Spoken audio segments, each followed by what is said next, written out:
Hello and welcome. I would like to preface this by saying this is probably the dumbest thing that we're trying to do in this game is make this army work. It includes checkers, it includes go, and it includes fairy pieces. And it is hard to test and hard to balance. It has all of the same AI problems that Go has, and then some. And we had to go through many layers of things going wrong before we got to anything working right. So I'm going to specifically just start by talking about how we made the Go work, and then I'm going to show the army, walk through what the pieces do, and let's just begin. I do assume that you know how to play Go, that you know how to play chess, and that you know how to play checkers/drafts, international drafts. And if you don't know how to play those three, specifically the international drafts form of checkers, uh, go go learn how to do that and come back, and then we'll jump in. Special thanks to Discord user Gluttony Main again for letting us use his lovely web app that has been modified to help us playtest our game while we're getting our stuff squared away. Thank you, Gluttony. Thank you, Gluttony. That out of the way, let's begin. So, when you are trying to put the game of Go, Battlequechi, Eagle, into chess, you end up running into a lot of very specific issues. So first of all, the fact that you could place them anywhere on the board didn't exactly feel good to us. So we tried some really dumb things. And it started with a battalion, an army we called Minion Mayhem, where I just wanted to capture the game feel of Go, of being able to just summon stuff everywhere. And that's when we learned that any individual piece that you can infinitely resummon or summon an infinite number of times can solo an entire army, no matter how weak, no matter how strong, as long as it's a fine line. Either you mate the opponent in time,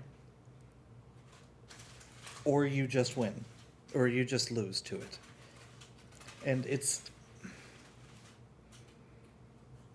that line of however you tweak it is always completely on one side or the other.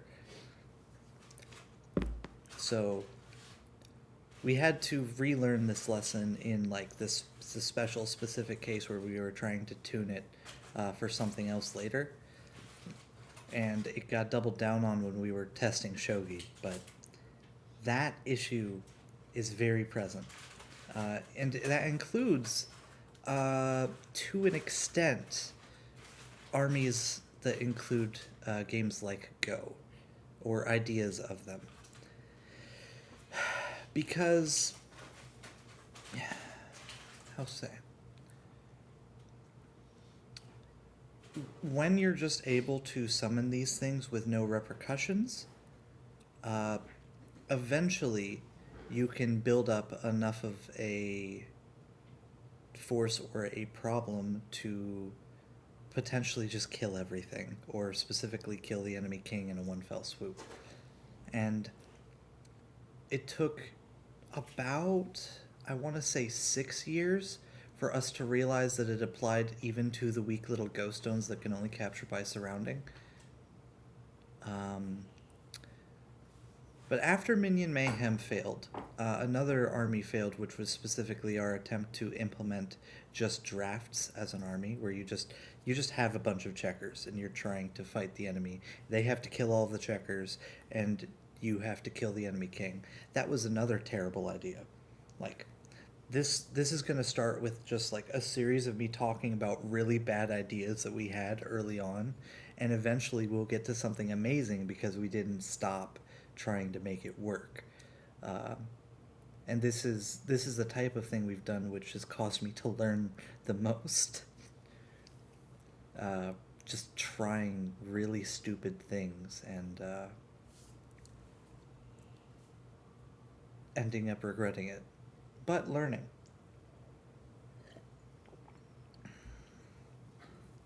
So when I first tried to implement Go into the new Frostbeast army, I made it really limited. I was still reeling from how things had gone before on an army that was able to infinitely summon things. So I implemented the ghost stones as something called a haunted snowman. So it was a single piece that started on the board, and it could summon another of itself within 3, and it, along with ally pieces, could go surround enemies, but only if the allied pieces were involved. That's why I call them a snowman. Yeah, so they would just be sitting there menacingly, and and then like the vision in our head was their eyes would glow. When they surround a piece, they sit there, and then their eyes glow, and they turn towards it, they reach, they grab it, and they drag it down into the snow. Which was, a cool idea. It didn't end up fitting with the lore we came up with for Frostbeast long term, but it's still a really interesting aesthetic, and I look forward to making a version of the army that has a skin that has the snowman. It's going to be beautiful. So, we ended up realizing that it didn't feel like Go if you could only place them within 3 of your own things. Like, sure, it felt like, ooh, I'm building off of this group, and I already have a group. But you could only build off of the existing group, and you had to, get across the board. It could have been a cool thing, but keep in mind also our boards at the time were very large. We hadn't yet realized that we want the competitive game and the party game to be separate things, so we were trying to have our cake and eat it too. So the board was actually, the battlefield wasn't this 10 by 2 you see here, it was 18 by 18, and that was intentional. That was our standard balance test board, because that same one could also be used to play Go, and I happened at this time to be going through a 3-year obsession with Go right at the start of making this game where I'm balancing all these chess variants against each other, which is probably why it stuck around long enough to actually become usable.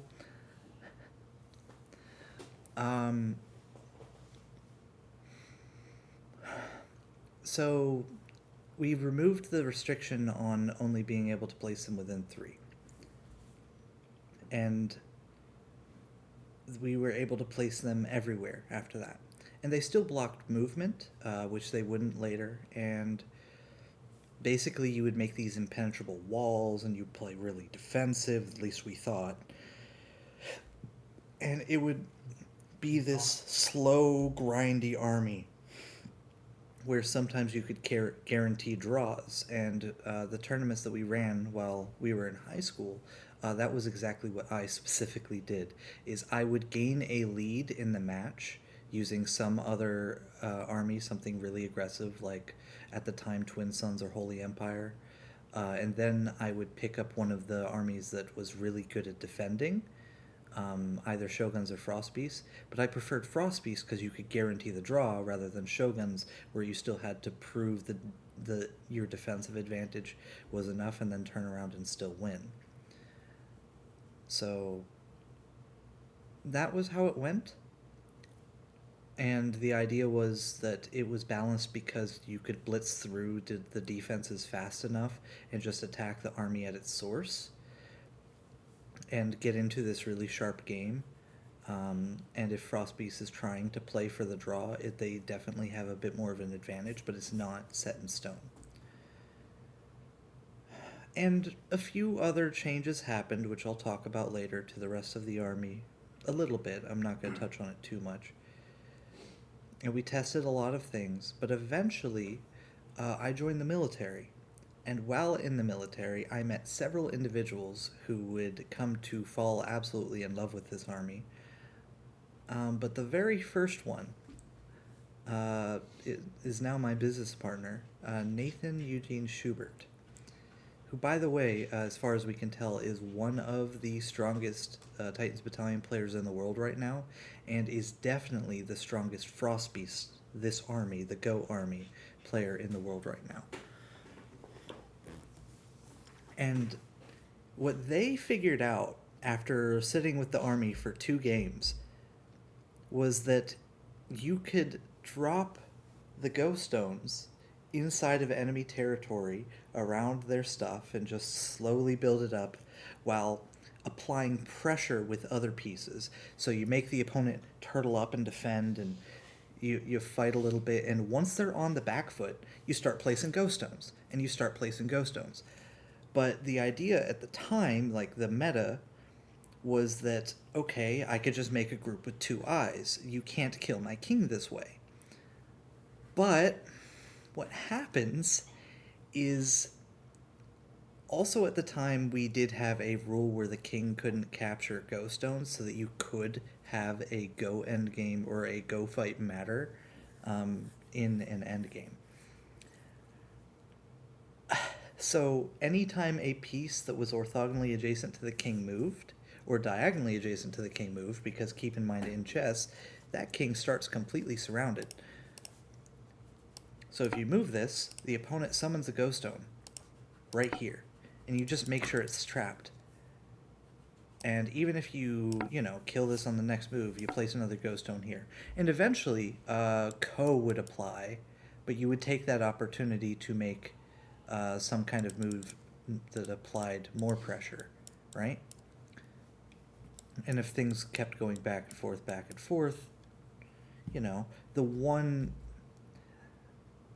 the repetition of the Ko, this was the first board state, and it's white to play, and black to play. This goes here. White to play, black to play, white to play. And going back to here with black to play again would be the repetition. So the Ko actually favored the one placing the stones,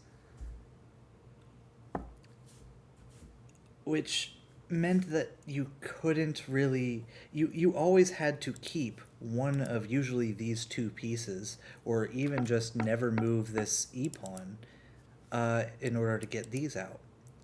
But if you did that, which we tried, and then, get these out, and there was just, some Ghost Stones sitting on the back rank because you managed to apply enough pressure. Now all you have to do to kill this king is kill this pawn with another piece. So Frostbeast has a rook, so you could come in here and the king would be dead because it would instantly be captured. And even if there's like a whole slew of tactics and there's a bunch of stuff going on over here, right? Like a pawn captured here ended up here or something. No matter what, all you had to do was find a way to bust through, open this file, and kill this king because it could never get out. And he found this out after 2 games. And he just blew me off the board, left me flabbergasted. Keep in mind, this had been a 6-year meta where Frostbeast had changed very little, had felt pretty balanced, and was mostly a defensive army. And this man just bopped me in the face with this madness. And I suddenly realized everything I thought I knew was wrong. Which was really memorable from a story perspective, but it doesn't help with game balance and the confidence of a game designer to suddenly realize that you left a massive gaping hole in your own game. Of course, this has happened before to other game designers. You could just look up examples of cases like World of Warcraft with Magtheridon and the blood contagion and the the blood plague that happened due to a bug with pets. hunter pets and the way it spread and everything like that. As just one example. Aren't there groups of players just healing each other, trying to stay alive? Yes, it was an interesting social experiment on accident.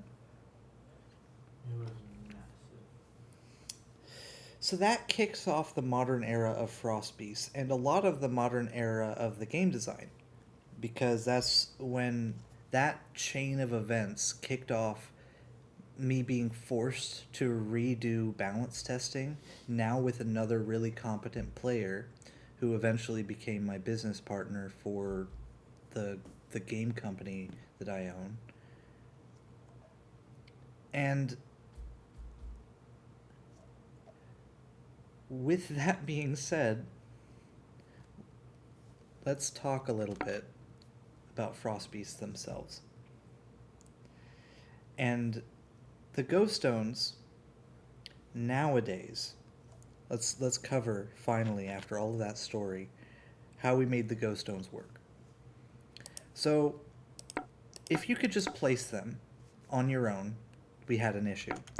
So what we thought that we could or should do was limit the number of them you could place.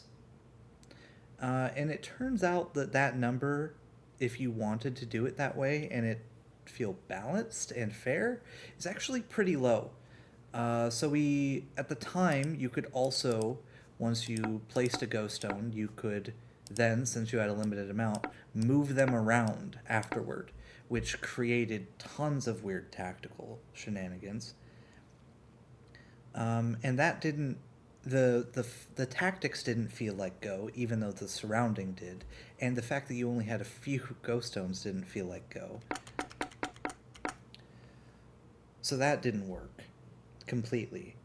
We tried to balance it by making them unable to move, and on and off throughout Titans Battalion's history, we've experimented with giving these ghost stones to your opponent as well, so that you could actually essentially play Go by both of you being able to place these ghost stones down while you're doing the fight.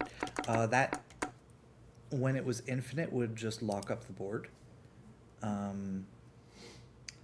For a while, we set the limit on the number of ghost stones to 17. Or no, not 17, 15. Because that was the number of squares it took to not be able to make an impenetrable wall. And even this impenetrable wall is still penetrable if you have, I think it's 5 pawns, and you line them up specifically this way and capture this way into them. You do have enough liberties and enough time if they try to go for the impenetrable wall strat. But of course, that number didn't end up working because you could just use one other piece for the last part, and you still have the same problem. It's a little better and also a little worse because these are much better than ghost stones. But that also means that once they move, you now have room to start eating away at liberties. And we had a lot of fun trying to make those endgame and tactical sequences work, where you would deliberately tear through a Go group with pieces. And we tried to argue that that was balanced out of ignorance and not being good enough at the game yet. And it wasn't. So you can't give both players a ton of ghost stones, apparently. At least we thought at the time. Because it just clogs up the entire board. So what if we just give the opponent one ghost stone and call it the rogue and let it move? And that actually helped a lot. It allowed you to, for example, you could do this, they could start trying to do these shenanigans, this comes out, and all of a sudden you just drop the rogue here, and now the king, they can't do self-capture even if they have the ghost stone here, so now the king can move. And it was enough to get you out of that mess.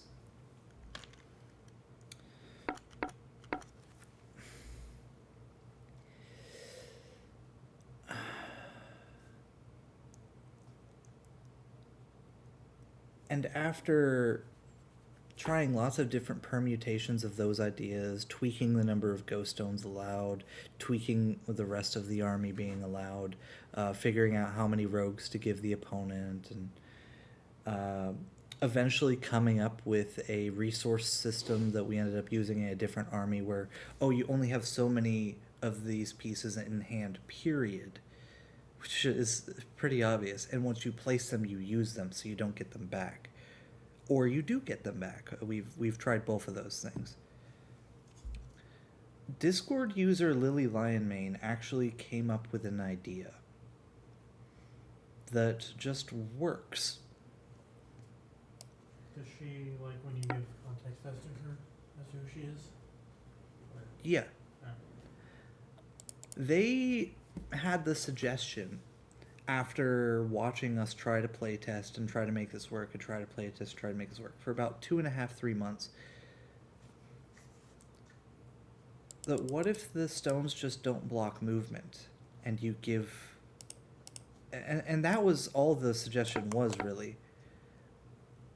And all of a sudden we realized that the board didn't have to be closed just because it was covered in a ghost stone shape. That could just be kind of the terrain of the board. That being said, let's get into all of the current rules of Frost Beasts specifically applying to Go. While the Frost Titan, which is this king, is on the board, all players can summon the Haunted, which are the ghost stones, Badok Weichi, on any open square. There is no limit to the number of Haunted on the board. However, Haunted have other rules and limits to where they can be placed, specified later in this chapter, called the Haunted. Pieces owned by the same player which are orthogonally adjacent to each other form groups. Okay, so this is a group. They're all orthogonally adjacent. Their squares share an edge. This is a group, but it's not connected to this one because it only shares a diagonal, a corner. But if this was here, this would all be a group because now it's orthogonally connected. Open squares orthogonally adjacent to a piece or group is called a liberty. So this group has 3 liberties. When a piece or group that has only one open liberty not filled by enemy pieces, that group is in Atari. So it's a lot of terminology here that is obvious to Go players.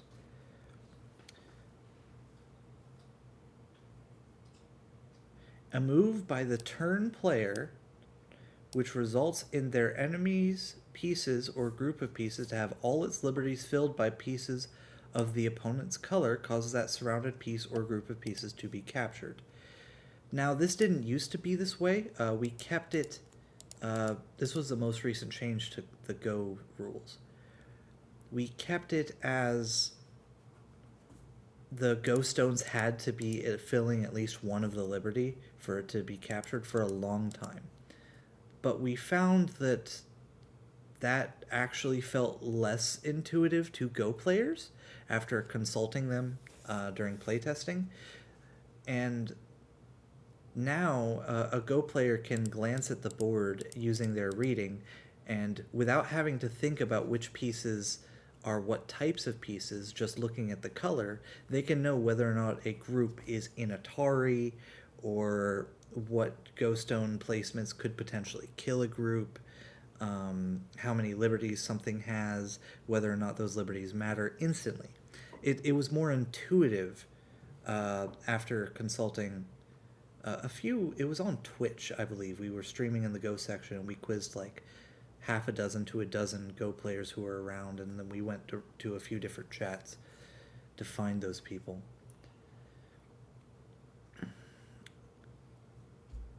So now any group of pieces can capture things via Atari.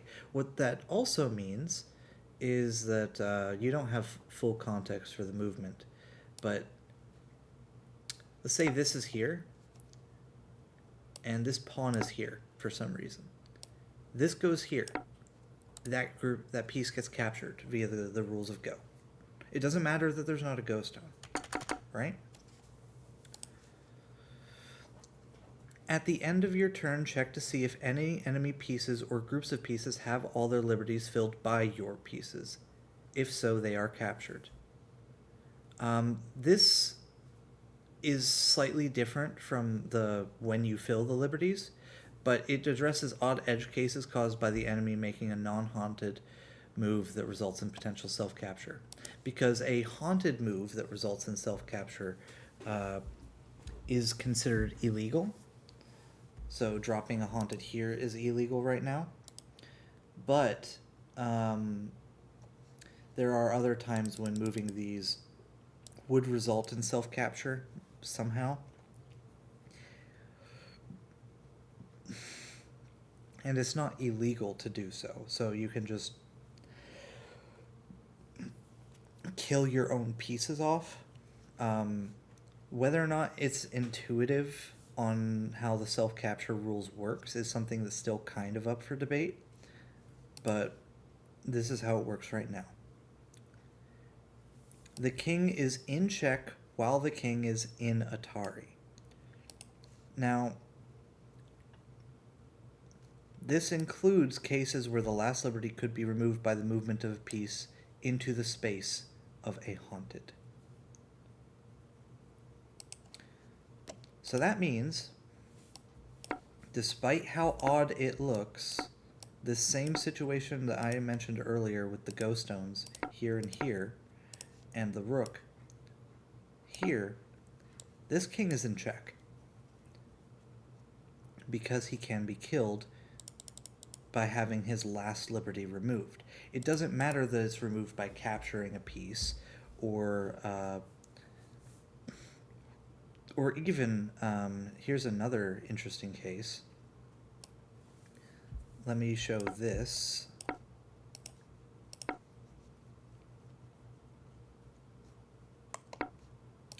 This is a white ghost stone. This king is also in check because the rook can go here.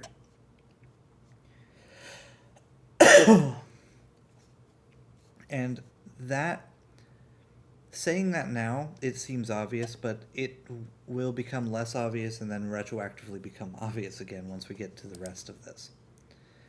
All players may pass their turn if the Frost Titan is on the board. If all players pass their turn consecutively, the game is a draw. That's the checker stuff. That's these pieces. Don't worry about them yet. The Haunted. Haunted cannot be captured except by having their liberties filled. That's not the proper wording. Or by capturing themselves. Non-haunted pieces move as though the haunted are not on the board. If a piece ends its movement inside the same space as a haunted, the haunted captures itself, right? So if this goes here, the rook didn't capture that. That piece captured itself. And that distinction matters for something like this. That means that these pawns cannot kill this one. However, this pawn can double step into its space.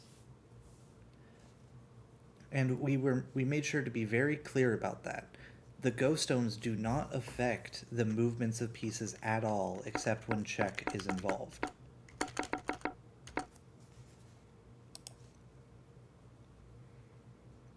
Haunted cannot be placed inside the square of another haunted. We're just removing a wording issue with that clause. If a haunted would be placed and it would create a board state that repeats all pieces in the same position at the end of a turn as on a previous turn, it is illegal on that same player's turn.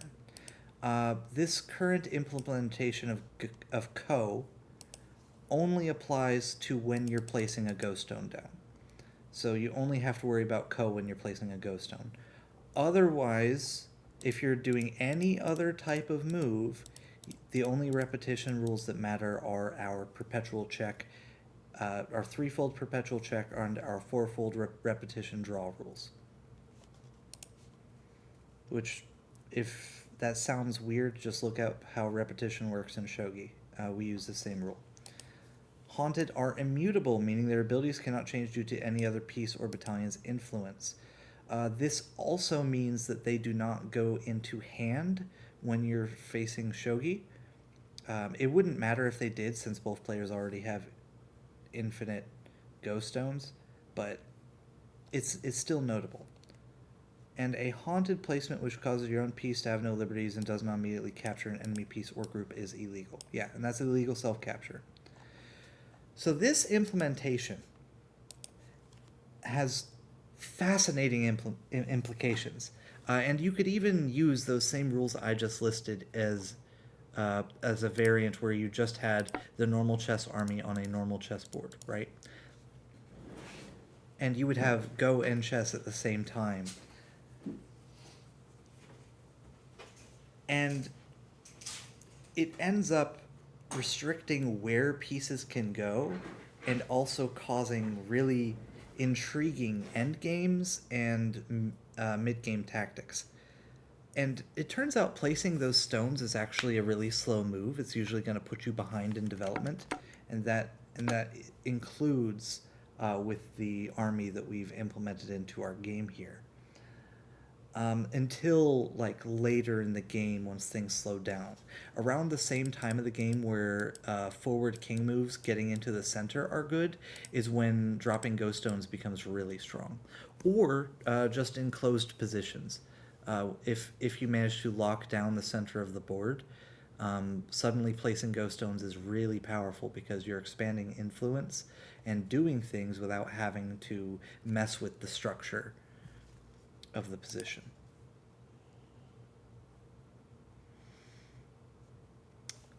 And that's how we've implemented Go.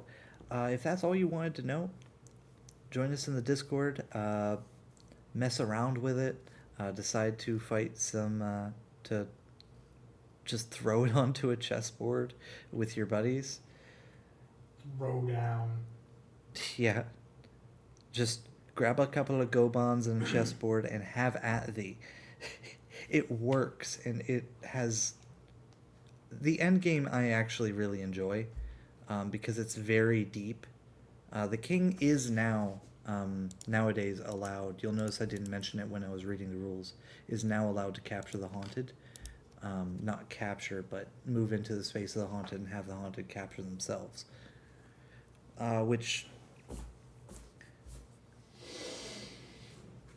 oddly causes your structures to look a little different than they would in Go, because you still end up making two thick walls whenever you can in order to prevent pieces from getting in. That is beautiful. Did you draw that by hand? Yes. Hand me that. I need to show your artwork to the world. Here's the sign with. I just want the other one. I did this 6 times. It's ridiculous. Look at how well he drew that.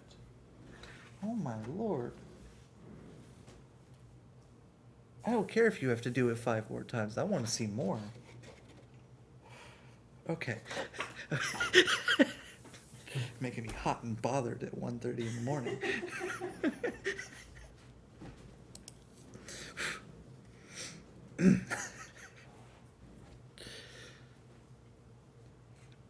That's an interesting way of putting it.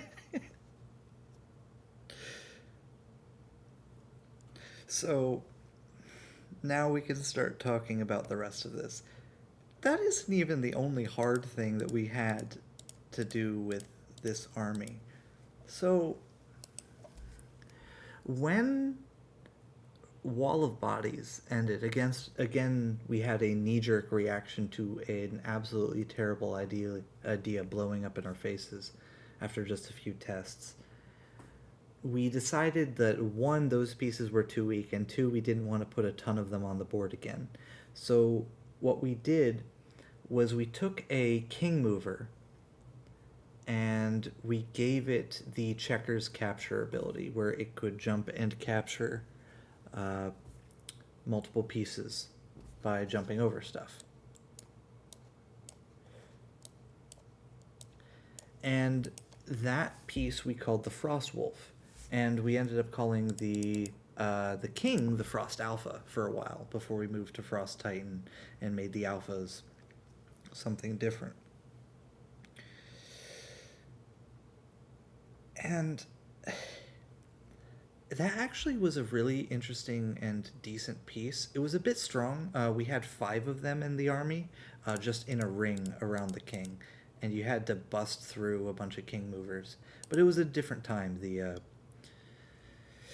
defenses were stronger and the offenses were equally strong, and you would deathball the entire army into the enemy camp in order to kill them if you had the advantage, and across an 18 square board.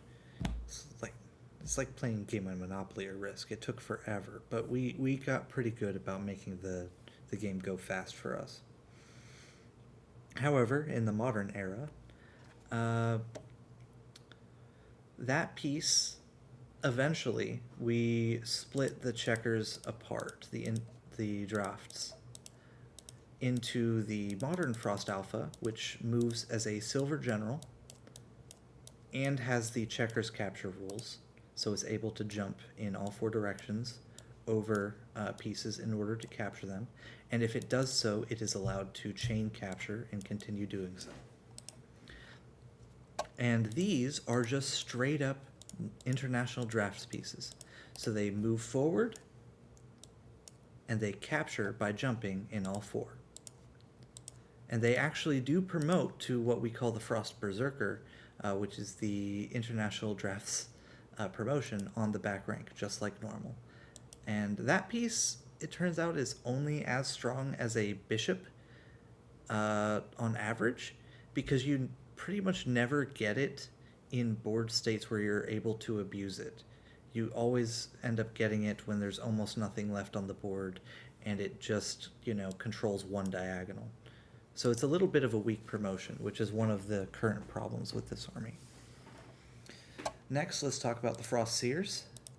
These 2 pieces are bishops to 2. They do not jump, but they can teleport to any square on the board that you currently have a ghost stone. And that was a design decision to try to encourage you to place these and have it matter a bit more earlier in the game. And specifically, it felt like a good way to have a piece that would end up potentially around the same strength as a knight or bishop, but was intrinsically tied to the mechanics of the army. This is a rook. It's called the Frost Behemoth, but it's a rook. Next. It's the most fun piece of the battalion. Let's give it a couple of words. Okay, it's very important that it has. So the Frost Behemoth is actually a. Alright, I will talk a little bit about some more of the history of this army. Specifically, I'm going to talk about the Frost Leviathan. Now, the Frost Leviathan, in its current form, is a fairy piece, I believe is known as the Griffin, where it steps 1 square diagonally and then orthogonally away from its source. This gives it 8 lines of coverage across the board. However, in its original form, it also had the rook movement. And there were certain endgames and tactics that came from this piece, but it was too strong for modern Titans Battalion. So we split it apart between the Leviathan, as it is now, and the Behemoth. And both of those pieces continue to the modern day, and it's more of a consequence of, evolving design, rather than an original intended part. But it still fulfills the other half of the role the Leviathan was meant to, which is you want the totality of the Leviathan to be able to mate very easily on an empty board with nothing in there.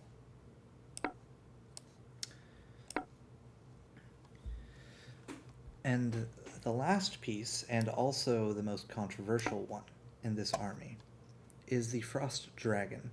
Now, the Frost Dragon has existed in this form, unchanged, for a decade. In fact, it predates the Titans Battalion that even involved multiple different armies going against each other. This piece was originally called the Jester in the very, very, very first iteration of a chess variant I ever wrote down with the name Titans Battalion, which was more of a Warhammer 40k chess hybrid thing. What it was a long-term promotion of the bishop, which you achieved as like a what's it called? Prestige class. It was a prestige class for a bishop when it killed an enemy king. So naturally, it's just meant to be a better bishop. So first we crowned it, so it moves as both a king and a bishop. And second, it has cannon capture rules in addition to that, where it is able to capture, not move, capture only when there is exactly one intervening piece. Specifically diagonally. Yeah, on the diagonal. It wouldn't matter on the orthogonal because it only goes one step. So that means it's currently threatening this rook. And unlike the Shang-Chi cannons and the Zhongyi cannons, we didn't have to give this loading because we have buried the piece behind enough other things that you essentially get the effect of loading just from having to develop normally to get it out. It is slow enough into the game that you always have time to defend against it, and it's telegraphed, unlike loading. Loading just happens. Eventually you'll have to deal with it, but they have to still dedicate turns to getting this thing to fuck with you. And then when it does, most armies have ways to easily defend against it, at least conceptually, because this is now enough to not be in check, and they're protecting each other, and it's a developing move you want to make anyways. So, all that being said, here's a very typical opening between these armies. This to prevent the subsequent queen pawn push. The knight attacks, the alpha re-protects. This square is just as valid in order to prevent the knight from jumping into here, but this square is more centralized and also opens up the Leviathan to be in the game, so whichever one you want between these two. And I believe the most common next move here is something like this in order to pin the alpha to the Leviathan, and then if this comes forward, your pawn gets to immediately capture, and you're still in the same type of situation. And then, what's the most common follow-up here? I'm trying to remember. I used to have much more of this opening theory memorized. I believe it's actually either the ghost stone drop here in order to prepare one of the seers, the ghost stone drop here in order, or not here, here to try to boot out the bishop, or something else. It's also fairly common to just move the Leviathan here all the way to this square, just to undo the pin, and this trade may happen. The alphas are generally considered about the same strength as a bishop with the pair, but a bit weaker, or a bit stronger than the knight. So it's like 3.5, 3.75-ish by most calculations. Or in some board states it's just worth 3, so you could trade it pretty easily with the knight. But yeah, this is because of the position, the way it's set up at the moment. The Frostbeast player is able to imitate and mess with the same sorts of ideas that the white player, the chess player is, with the alpha position able to fulfill the roles that the knights usually do, and the wolf positions able to work properly with this. I will say we have experimented with a lot of different layouts of this army because it is an original army. I'm not going to get to all of them at this time, but there were periods where this entire side was the dark squares. So it was, I think, this, and then it had 2 additional frost wolves in the back, and that also let this and on the opposite side, this get involved very early in the game, to have, you know, similar opening type ideas. But what we found was having all your dark squares be really strong and all your light squares be really weak on one side and vice versa on the other only left balance in the center and gave you too exploitable a weakness. And it also was too solid against armies that could only really attack on orthogonals. So it created a bit of a nuance. That's a complicated word in this context. It created situations that didn't quite favor Shang-Chi or Zhangyi, and to a lesser extent Shogi. Speaking of which, Shogi has a terrible time with this matchup, just conceptually. Because what Shogi usually does to balance out a matchup is having those 4 extra pieces in hand. It's down material, but it has the advantage of king safety and tempo. But Frost Beast is a great equalizer because it increases both players' defenses by a factor.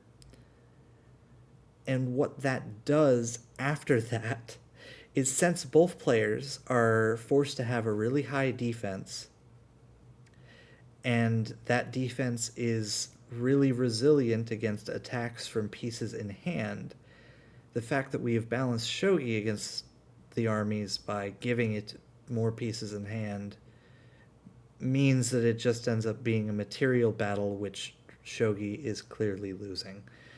At least at the highest level. It's why I am able to fight strong Shogi players with this army, even though my chess rating is like between 15 and 1700, and my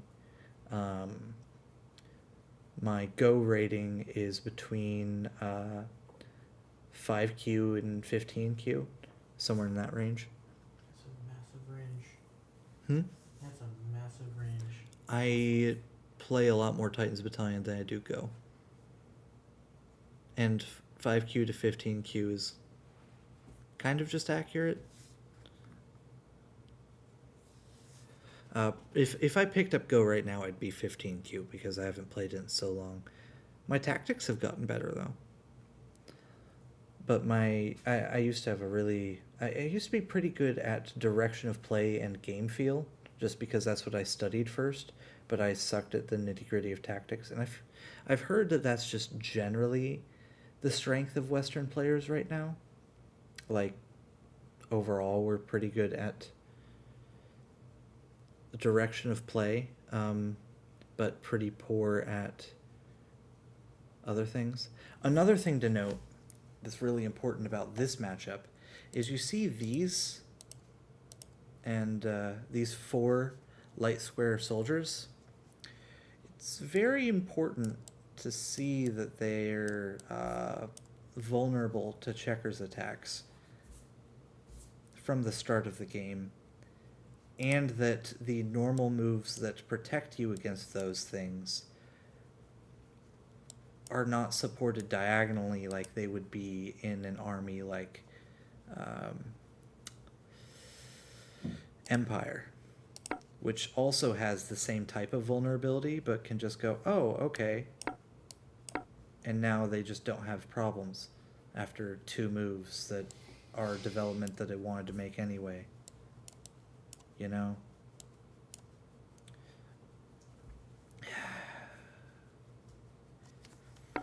Meanwhile, for the Shogi army to do that, this is the most problematic matchup in the game at the moment, hands down, by the way.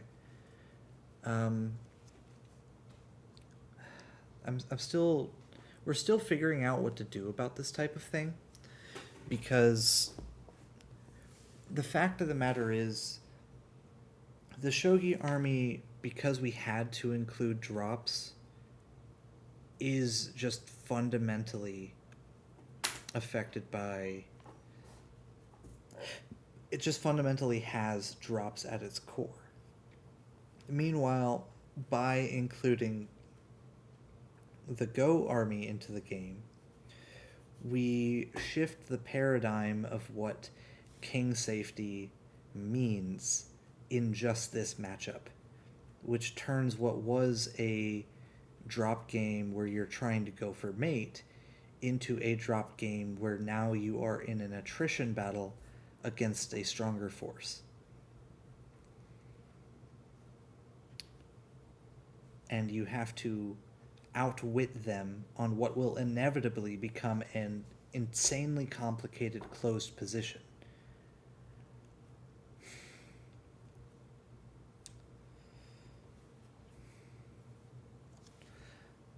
I'm still not sure how to address this. But it feels good against chess. It feels really good against chess. And this allows a Go player who is good at tactics and fighting, or at least better than whatever chess player they're sitting across from, to capitalize on the skills they've gained to beat somebody who is using and playing chess. And to beat somebody while they are playing chess using your Go abilities just feels amazing, I think. A note about the mirror, we do have forced captures, but only on other checkers pieces. So specifically the Frost Wolves and Frost Berserkers capturing each other will be forced in most cases. And that's a game feel thing that we're experimenting with. It'll probably be removed at some point. Did I miss anything? Talked about chain captures. I don't want to talk about the really ugly temp art.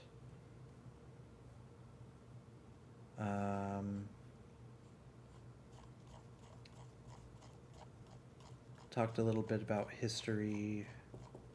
I've mentioned Wall of Bodies and the fact that we've had other layouts. Oh, never, ever, ever make a piece that can jump both orthogonally and diagonally as a checkers piece in a chess variant. At least not unless you're intending to go the Chu Shogi or Dai Dai Shogi route with a lot of pieces on the board. Just wanting some absolute power plays to make your moves meaningful. But that piece is kind of problematic. It just it prevents the opponent from being able to play. And if they play at all... Oh, but that's the most fun thing to do. Listen, Frostbase is already frustrating to play against. We do not need to give it one of the most broken things in the game. I'm sad that I sat down and tested it for a single turn. I had to put somebody else through that and apologize profusely. You couldn't just tell that was gonna fail? No, I didn't. I didn't know until I sat down. Then it happened. Something that jumps orthogonally and diagonally like a checkers piece, that sounds busted. Yeah. It was... It sounds like it could just route an army if they're placed incorrectly. or if they're placed correctly and you just, force them. Hey, by the way, you're in check. And if you move your Titan in any direction, I take your entire battalion. So with diagonal checkers, you have the option to just stay on the edge of the board and be safe. By the way, if you move your Titan in any direction, but directly up away from all your pieces, you're still in check. From this one piece. So here's something to note. Against checkers pieces, you have the option of chilling against the edge of the board and not being capturable by checkers, but it makes you vulnerable to the ghost stones. And vice versa, if you're against the edge of the board with your pieces, you're more vulnerable to attacks via go surrounding, but you're... yeah. Oh, I was saying it the other way. If you're in the center of the board, it's harder for the ghost stones to kill you, but easier for the checkers pieces to control your movements and maybe eventually kill you. One very common thing that happens in these types of matchups is a player will kind of try to take control of the dark squares and have something going on like this, right? And then there will be some reason that you can't capture this way because some other terrible thing will happen like this. So the bishop, usually one of the bishops, and sometimes even one of the knights, will just end up on tall pawn duty to keep the lockdown. Usually when that happens, white has some other compensation or they're losing, but it is something that happens with this. And then once the position gets locked down like that, where neither player really feels like they can make progress, the way you defend against checkers pieces by making that structure also makes you vulnerable to ghost stone attacks. So the two sides of this army complement each other really well. And this is the first custom army that I wanted to show you guys. We have 10 total armies that are part of the intended initial release. Intended, ha. I think I did that on purpose. I don't remember. And this is one of them. This is definitely one of the armies of all time. Up next, Twin Sons. Probably, yeah. I think I'm gonna do Morning Calm last of the ones that I can just do. Since it's the one that is the newest addition to the list for Jungi. Yeah. And then for Spartan Empire and Golden Horde, I'm going to sit down with those devs and have them talk about how the army was designed and why we've included them.